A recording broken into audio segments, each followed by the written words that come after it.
And therefore, we have some challenges here and there, and especially when it comes to the learning of these children.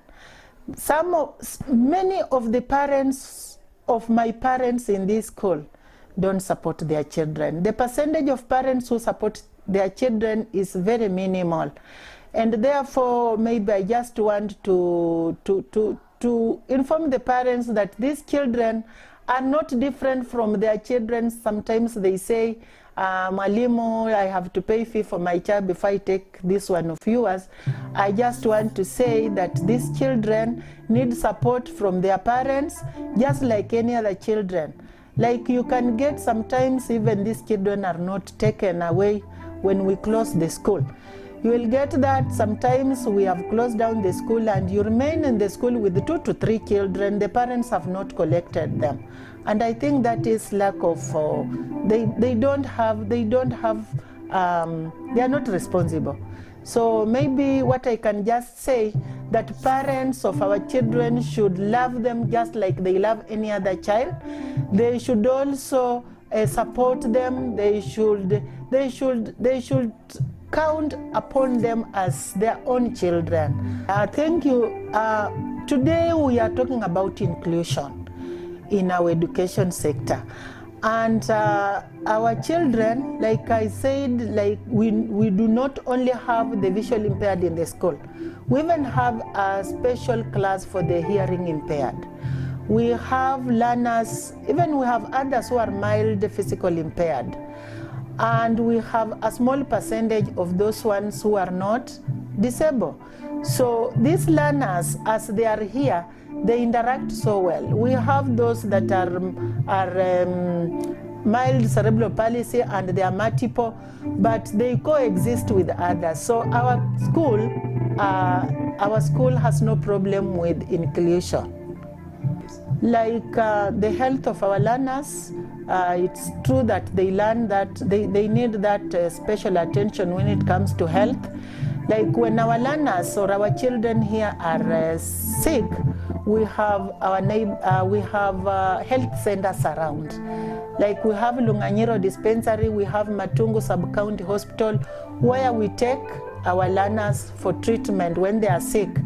But still, we want to request that maybe we will request the health department to at least give us some medical officer to be at least attending to our children, because sometimes it becomes cumbersome every time you are taking the children to Lunganyiro, you are taking them to Matungu, and sometimes like our school is still very young, we don't have means, we don't have a school bus or a school van, and therefore it becomes tedious. But they are well catered for when it comes to medication, because when they go to Lunganyiro Dispensary, they are given first priority on medication, and so to Matungu Sub-County Health Center. We have some well-wishers who support our children, like we have the Shirij petrol station from Kakamega, is really of great support to us. We also have a well-wisher from Mukumu by the name Mama Margaret Muga. She comes here and supports our children. And also the government, our government of Kenya, it also gives us, it provides us with some capitation, though not enough, but we are also supported by our government. Our learners, our children who are visually impaired participate so well in sports. And even I can inform you that even the last sports we did after the corona, we have 2 of our learners visually impaired who went up to the national, and they participated so well. So our learners participate just like any other average learner in sports and games. We are even preparing for games, and we will go. And our total blind learners will play goalball, and they will play up to the national. They are wonderful when it comes to games and sports. We have different categories playing different games. Like we have the low vision. The low vision, their perception, their sight, it is somehow not like average learner, but we have low vision who play football. They also participate in netball and volleyball.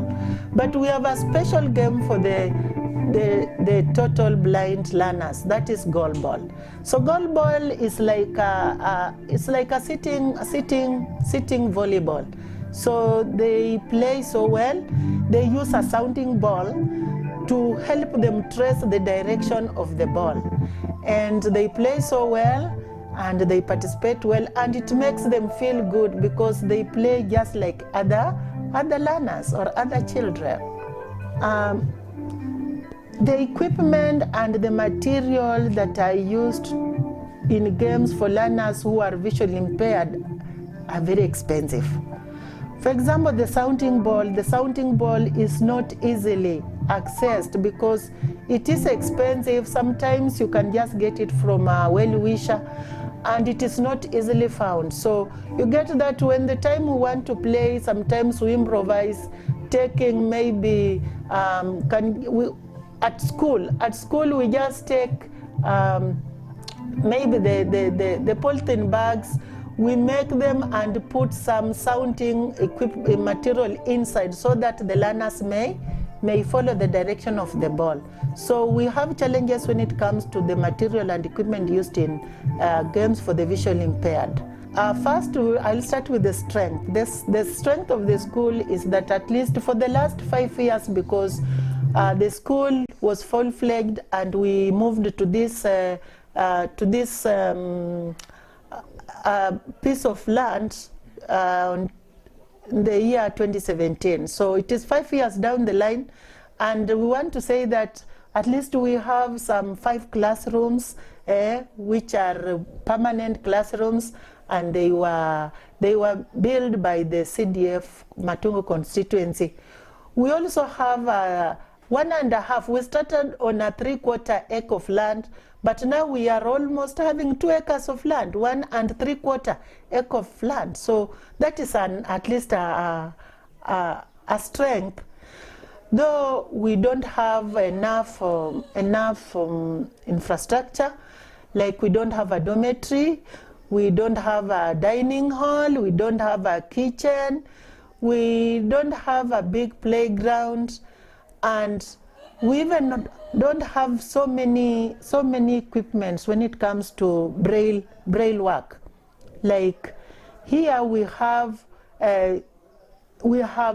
learners who are total blind who use braille machine, slates and stylus, and we have about 60 touch readers who need at least 60 braille machine, and yet we only have 3. So that one is a challenge. We also lack equipment when it comes to brailing of the work. Like you'll get when we need an embosser, we don't have an embosser in the school, and when we want to roll out exam, it makes us go far up to Kibos Secondary, whereby the principal of Kibos Secondary is the one sometimes who assists us when it comes to brailing of examination, or we go to St. Francis Kapenguria, so it is far from here. So if we can get an embosser and a photocopier, then it will be of great importance to us. The learners, the braille work will be easy to manage. We also don't have many things like, I want to appreciate the Kilimanjaro Blind Trust Africa. The Kilimanjaro Blind Trust Africa donated Orbit Reader 20 to our school, which is also helping our learners when it comes to digital devices. We don't have the laptops, the computer, we don't have them, we have not been given. I know it was the project of the government, and our school will be considered.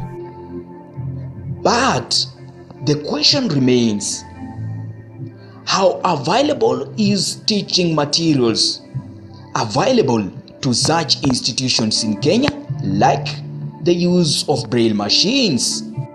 Infrastructure still remains a problem at Koyonzo Special School, despite donations from the well-wishers. and from the Constituency Development Fund, forcing classrooms to be used as dormitories at night. We don't have a dormitory. We have 5 permanent classrooms that are used during the night. They are dormitories. During the day, they are classrooms. You see, like Koyonzo Special School is the only special school for the blind or for the visually impaired in the larger Western region. So the learners we receive come from the larger Western region. And you know they cannot be day scholars. So we use our classrooms during the day, and at night now we change them into dormitories, and it fatigues even the learners, because they have to carry out the mattresses to the store and use them again at night. They take them back to the classrooms. They take out the tables and the desks outside during the evening, and in the morning they take them back. It is quite tedious, but that is the situation we are, and learning has to continue. Our learners also sit for Kenya Certificate of Primary Education, and we even have the grade 6 that are sitting for CBC assessment. For now, we only have a unit of the learners with visual impairment in Bungoma, at Bungoma Boys School, but we don't have for the girls. So our learners after class 8, they join schools in Nyanza region, like the Kibo Secondary. We have Kapenguria in West Pokot. We also have Thika School for the visually impaired in Thika. And we don't have a special school for the visually impaired secondary in Western. But it is our desire, and we are working on it. I'm always talking to the stakeholders that we have a secondary school, Koyonzo Secondary School, so that when our learners will finish class 8 and even the CBC, they join in a secondary school within their region. This is my message to the whole, to the parents who have children with the visually impaired, that Koyonzo Special School is a school that help children with visually impaired. We have children here who are learning so well with very qualified personnel. They are well catered for. They are doing well academically. Co-curriculum, they are doing very well. I'm asking them to bring their children to Koyonzo Special School for the visually impaired, and the future is here. Our children who are visually impaired are talented in very many fields. Like we have children, those ones who are talented in music, they sing so well. In fact, there is one who is recording his song. We even have those ones who are comedians. We have those ones who are, they can role play so well. And we have all talents here. So even parents will bring their children here, they will not regret, because this is where future belongs. The community, I want to appreciate you. You are so great. We value you. You value our children, and I just pray that you may continue with the same spirit, continue taking care of our children who are disabled, and continue even supporting us both spiritually and physically.